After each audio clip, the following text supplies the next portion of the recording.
Welcome back to another episode of Rock Boys Football. Dill, your official 12-team college football playoff bracket prediction.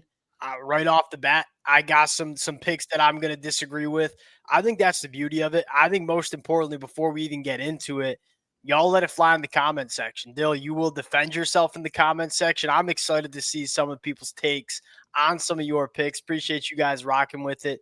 If y'all do enjoy the content, consider subscribing to the channel. Dill, I think we got to start with that Ohio State-Tennessee game.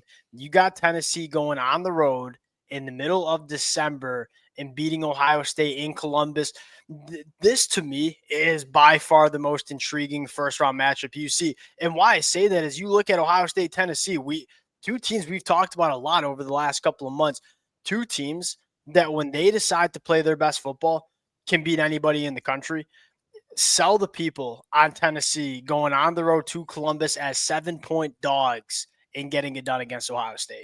I really think it starts with the ability for Tennessee to probably be a real problem for Ohio State's offense. And you look at that Ohio State offensive performance down the stretch, it just probably hasn't been, especially in that Michigan game, what you want.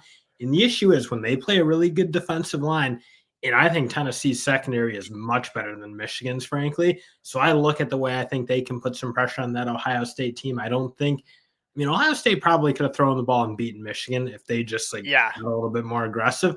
I don't think it's as easy of an answer, if you will, with Tennessee, because I think they have Jermod McCoy, arguably one of the best corners in the country, and then another guy in Ricky Gibson, who I think is really good in his own right.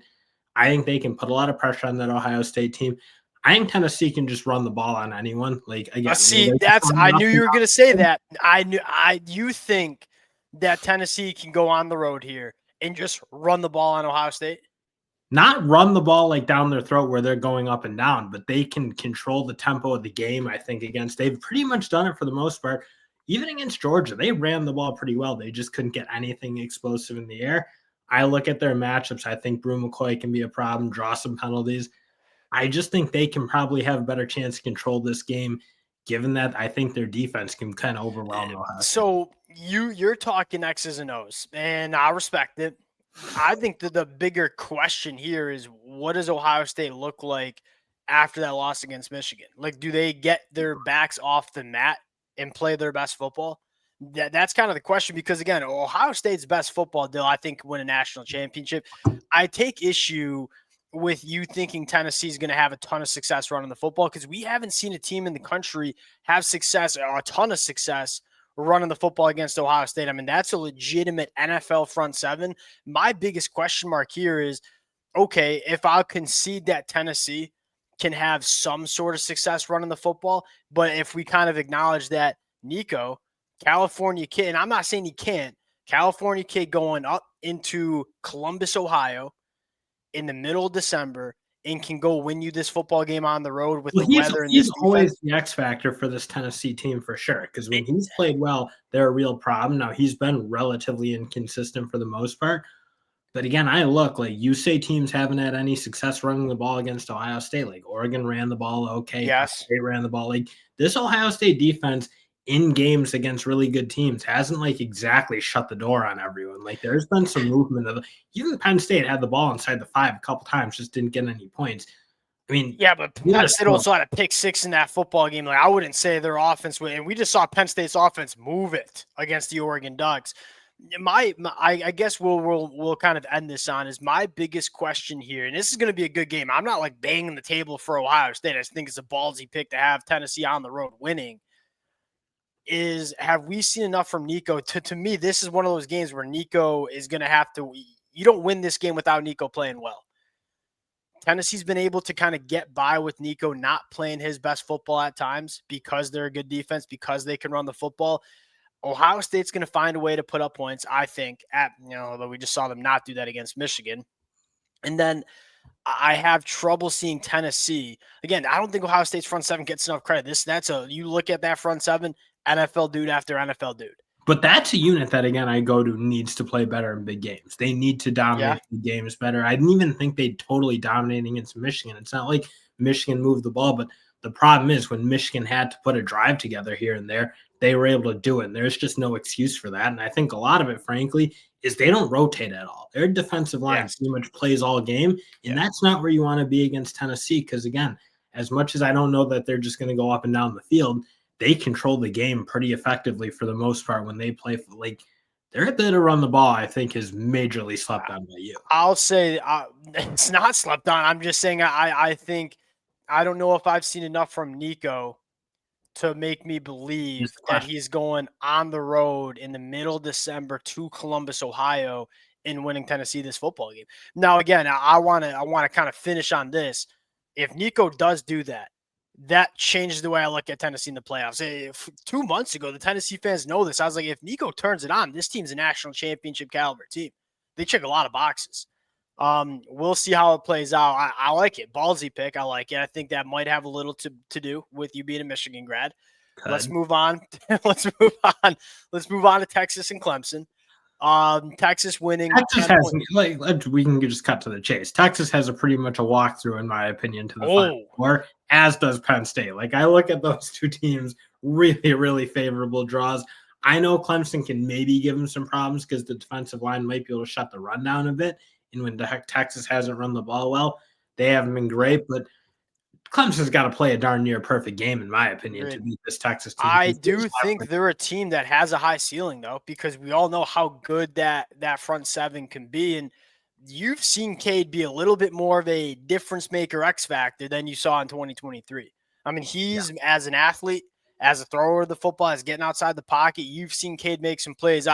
I do agree. It's hard because Texas is so complete. Like, even though they lose to Georgia, you have a feeling Coach Sark will be able to dial it up at some point, especially with 3 weeks to kind of game prep for this game, 2 weeks. Also, like Clemson, Georgia, like Georgia's quite a bit better than Clemson, or at least showed it when they played.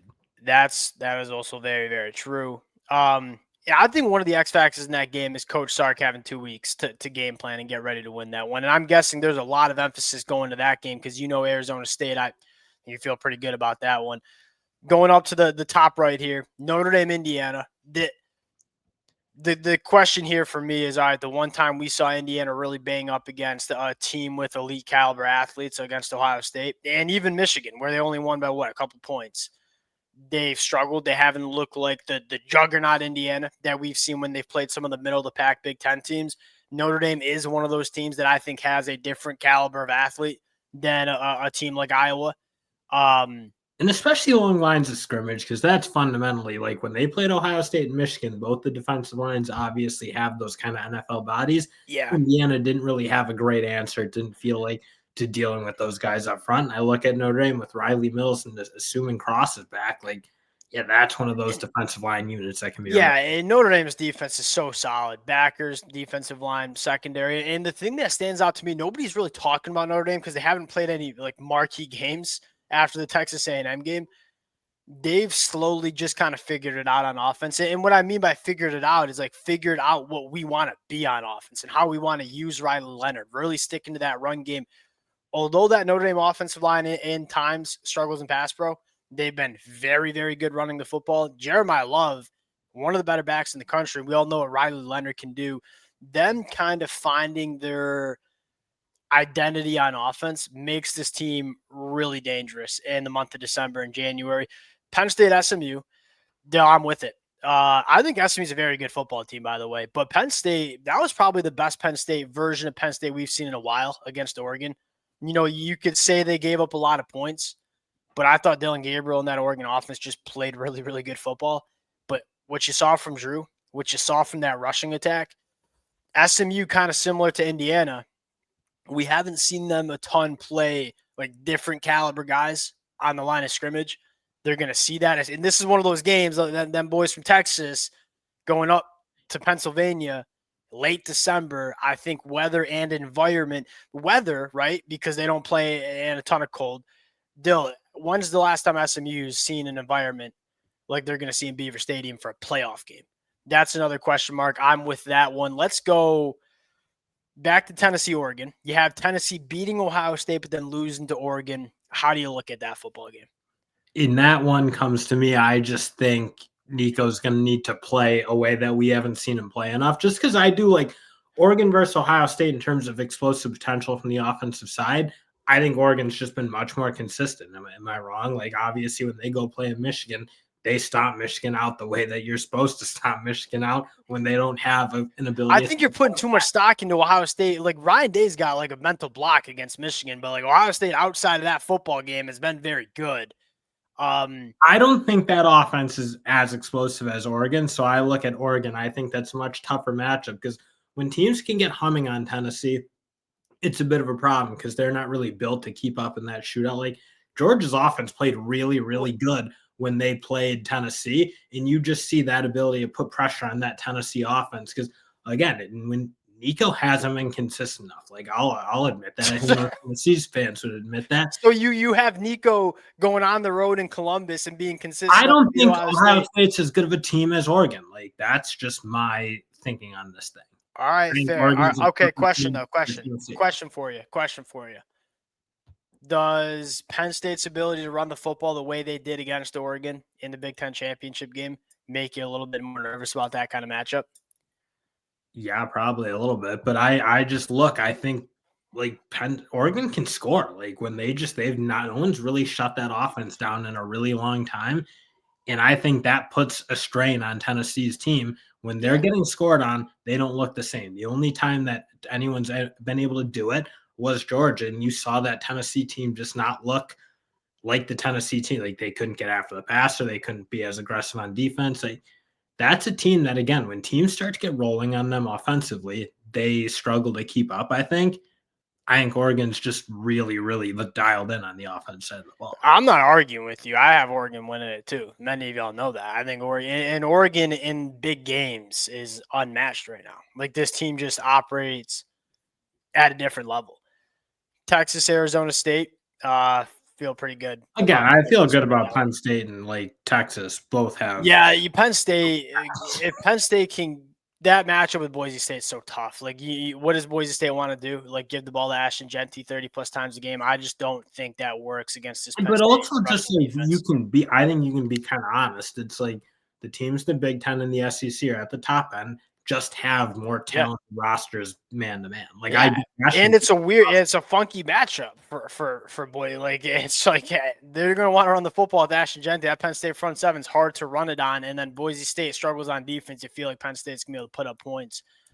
Notre Dame, Georgia. Excuse me. This was one I wrestled with. I wrestled with this a lot, just like I wrestled with that top bracket. The Oregon, Ohio State, Tennessee bracket is a really, really tough bracket, I think, to call.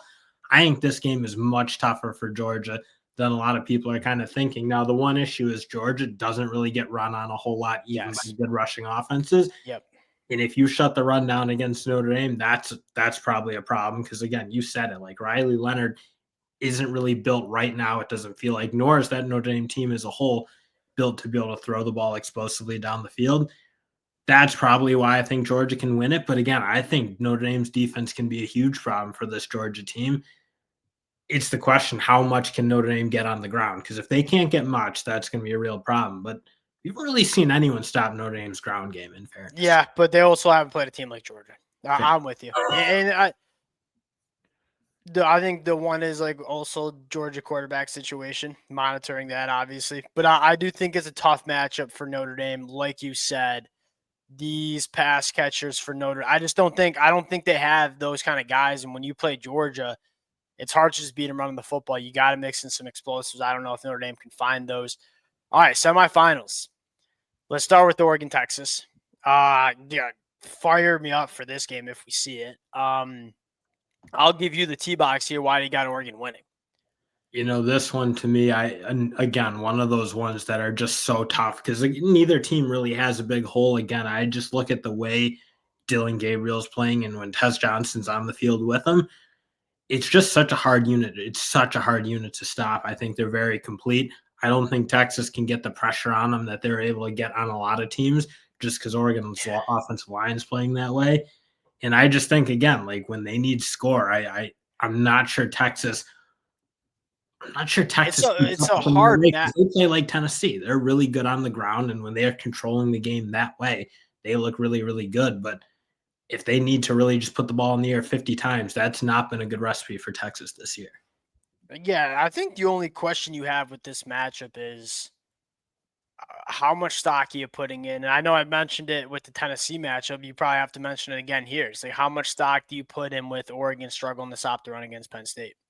And can a guy like Coach Sark, if this matchup comes to fruition, maybe you see a little bit more Arch Manning, and maybe you That's see because a little bit the more. quarterback run was a huge problem. Like, those linebackers just did not adjust to that for Agreed. Oregon. They couldn't really figure out how to fit it. They couldn't figure out where they were supposed to be. That quarterback run, and Drew Allar's not even like the most fleet of foot guy in the history of football, obviously, put a lot of pressure on that team. So I do wonder if you do see some Arch Manning, because again, I think that rushing attack with mixing in the quarterback run could be a problem for Oregon. Yeah, Coach Sark's gonna take a look back at that Penn State film. I was a little surprised. I was a little surprised they didn't go to some of it in the Me SEC too. game too. Me too. Me No. too. Georgia, Penn State. You got Penn State winning. Is that like a quarterback thing or what? Sell the That's a people on that. quarterback thing and an offensive consistency thing overall. And then I still look like, as much as Penn State doesn't have the most explosive attack in the world, man, they move the ball pretty consistently in most of the No, so totally disagree. They've been more explosive. Like, they've found some explosive plays that they did not have in 2023. And if that's your argument, it's like, because it's not explosive. You might be thinking, oh, like the bombs down the field. They've hit a few of those, but like they've been super explosive in the run game with but guys they like don't hit enough of those big touchdown plays, because that has been the issue. Is like you go to that Ohio State game, you get down in your red area and you're not scoring. Like, they're not putting up against the big teams they play. And then obviously they kind of did against Oregon. That game against Oregon makes me very wary of Penn State in general, like in terms of their threat to win the whole thing. Agreed. That offense really came alive. Maybe the defense was what it was. Like, I think that's very good Oregon offense, much better than Georgia. It has something to do probably with that, like Penn State's offense turning it on a little bit, and then Georgia's offensive consistency probably not being exactly what you want. Yeah, Joe, I really, if there's like a flaw in this Georgia team, we've seen a lot of Georgia teams that check a lot of boxes. That pass catcher flaw is so present, and you feel like if Georgia wins a national championship, which they certainly can, they're gonna need to find that. Like, your playmakers are gonna need to make plays on the outside, and as of right now, I look at it and say I just don't. They haven't shown me anything to make me trust them. Oregon, Penn State finishing off. You got Oregon. To me, the argument for Oregon is just they're obviously undefeated, best team in the country right now, but they're so complete. They can win games in so many different ways. If you want to make it ugly in a defensive game, I think they can match you there. If you want to make it a shootout, I think they can score like the best teams in the country. When you're that complete and you just don't have holes and you have a quarterback in Dylan Gabriel and a passing attack with Tez and Evan that you trust, you're not. Are you going to play good every single game in the playoffs? No, probably not. But Oregon has shown time and time again they can figure it out. They've also been the winner of teams. Like, even like James Franklin in big games still kind of scares me a little bit. There is something that he needs to get over that hump, just like Jim Harbaugh spent 7 years or whatever he was at Michigan before he broke through. And so, these are good Michigan teams. I know there's some talent. They're playing good and they look the part against teams they should beat. But then when they go, they just don't play their best football against Ohio State. Now, one big thing is I thought you saw them play their best football against Oregon. Like, they put themselves in a position to win that game. And that was one of the first times you've seen Penn State in a couple of years. Yeah, but they still didn't get it done. I get it, but they're getting closer. Like, they didn't look like, again, you look at the last couple of years when they play Ohio State and Michigan, they're not playing wildly competitive games. They've played wildly competitive games against both those teams, put themselves in positions to win both those games. I still have my reservations. Can he do that enough in the playoffs? Because we haven't seen it consistently. It's hard to bet against Dan Lanning in the Oregon Ducks. And I think you said it right. You can talk X's and O's all you want. You're looking at these teams, say what teams play the best in the big moments. It's kind of Oregon and Georgia are the two teams that kind of come to mind. So it's hard to pick against Oregon. We'll cut it there. Oregon Ducks, still your pick to win the national championship. Let it fly in the comment section. Appreciate you guys rocking with it. If y'all do enjoy the content, consider subscribing to the channel. We'll talk to y'all later. Peace.